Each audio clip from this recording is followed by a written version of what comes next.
Hello दोस्तों, आपका study India में स्वागत है। तो चलिए आज हम principle of management part start करने जा रहे हैं। तो यहाँ से एग्जाम में क्वेश्चंस आते ही आते हैं। भाई अगर कोई चैनल में नया है ना तो चैनल को सब्सक्राइब कर लो और घंटा बजा लो यार, क्योंकि यहाँ पर सारी बीबीए के सारे कोर्सेज की ना सारी वीडियोस आपको मिलने वाली हैं। तो चलो स्टार्ट करते हैं, टाइम वेस्ट नहीं करते हैं। और यहाँ से अगर कोई भी क्वेश्चन पूछ लिया जाता है, अगर आपको डेफिनेशन पूछी जाती है तो यार कॉलेज लेवल पे हम लोग सभी जानते हैं कि सिर्फ डेफिनेशन लिखने से मार्क्स नहीं मिलते। तो आपको डेफिनेशन के साथ फीचर और इंपॉर्टेंस लिखनी पड़ती है। अगर 3 मार्क्स में क्वेश्चन है तो आपको डेफिनेशन और साथ में हेडलाइंस लिखनी होती हैं। तो जिस हिसाब से मैंने इस प्रेजेंटेशन में लिखा है उसी हिसाब से आपको भी लिखना है। तो फटाफट हम डेफिनेशन देख लेते हैं। डेफिनेशन क्या है?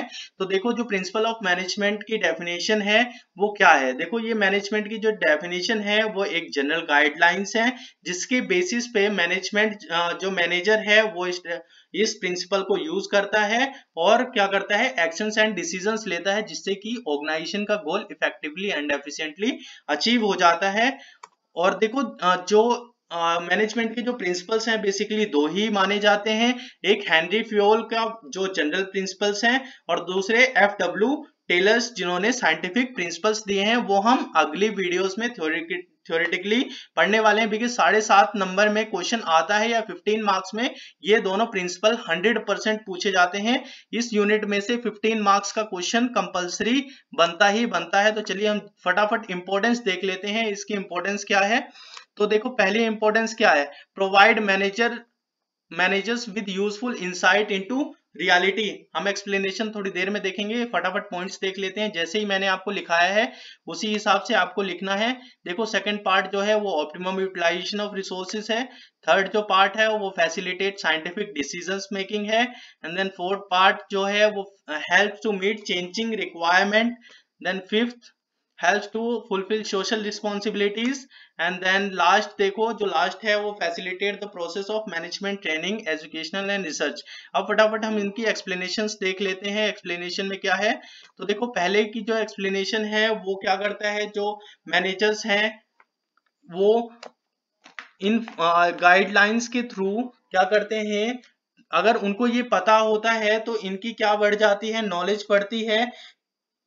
नॉलेज बढ़ जाती है, एबिलिटी और ज्यादा अच्छी हो जाती है, अंडरस्टैंडिंग बढ़ जाती है। इन केस अगर कोई भी इनके सामने प्रॉब्लम ऑर्गेनाइजेशन में आती है तो तुरंत तुरंत ये क्या करते हैं, उन गाइडलाइंस का यूज करते हैं और किसी भी प्रॉब्लम को शॉर्ट आउट कर पाते हैं। अब देखिए, इसमें सबसे बड़ा एग्जांपल के साथ एक समझते हैं कि ये पॉइंट में क्या होता है। तो जो मैनेजर होते हैं वो अथॉरिटीज को क्या करते हैं, डेलीगेट कर देते हैं अपने सबऑर्डिनेट्स को, बिकॉज जो बड़ी बड़ी प्रॉब्लम्स होती हैं वो सिर्फ अपने पास रखते हैं, रादर देन कि जो छोटी छोटी प्रॉब्लम्स भी अगर वो शॉर्ट आउट करेंगे तो ऑर्गेनाइजेशन का गोल इफेक्टिवली और टाइमली अचीव नहीं हो पाएगा।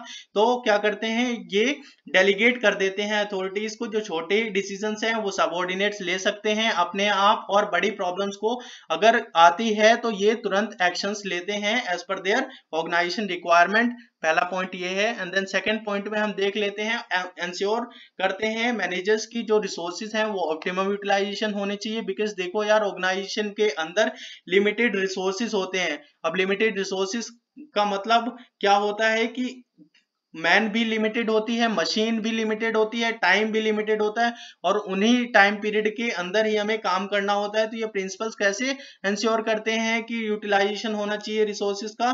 तो देखो, सबसे पहले ऑप्टिमम यूटिलाइजेशन का मतलब क्या होता है कि जो मिनिमम आउटपुट है उस पे मैक्सिमम आउटपुट हमें देना होता है।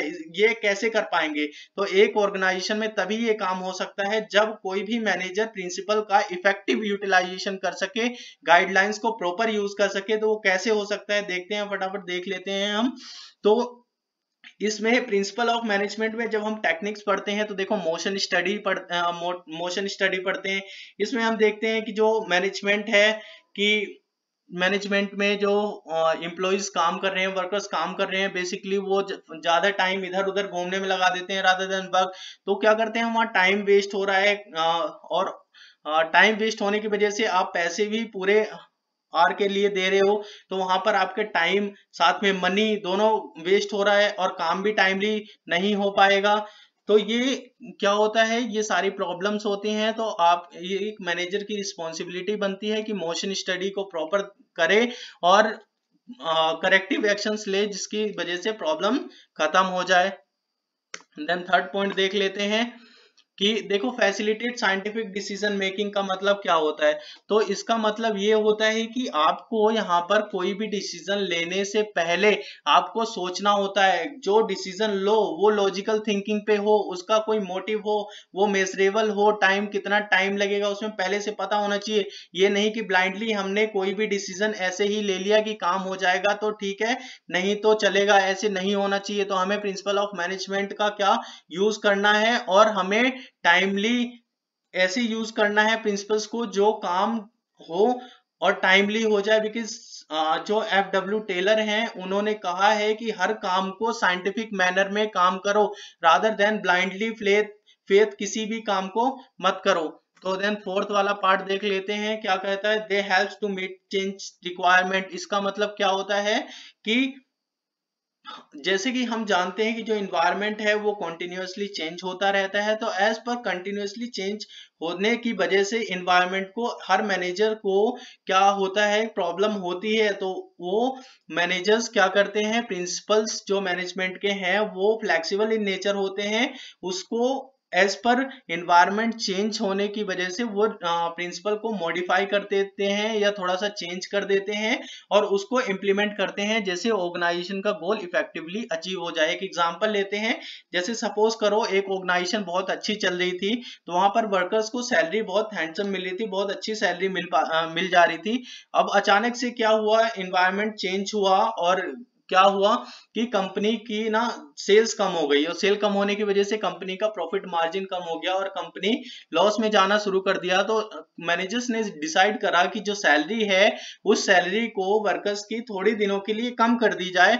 तो क्या करा, आराम से सभी से बात करी उन्होंने और सभी वर्कर्स ने एक साथ मिलके एक डिसाइड करा कि हाँ हमारी सैलरी कुछ टाइम के लिए कम कर दी जाए, जबकि ऑर्गेनाइजेशन जब तक ठीक नहीं हो जाती। तो ऐसे क्या होता है, प्रिंसिपल ऑफ मैनेजमेंट का प्रॉपर फॉलो करके एक डिसाइड करा गया और इफेक्टिव, तभी वर्कर भी खुश हैं और काम भी प्रॉपर तरीके से हो पा रहा था।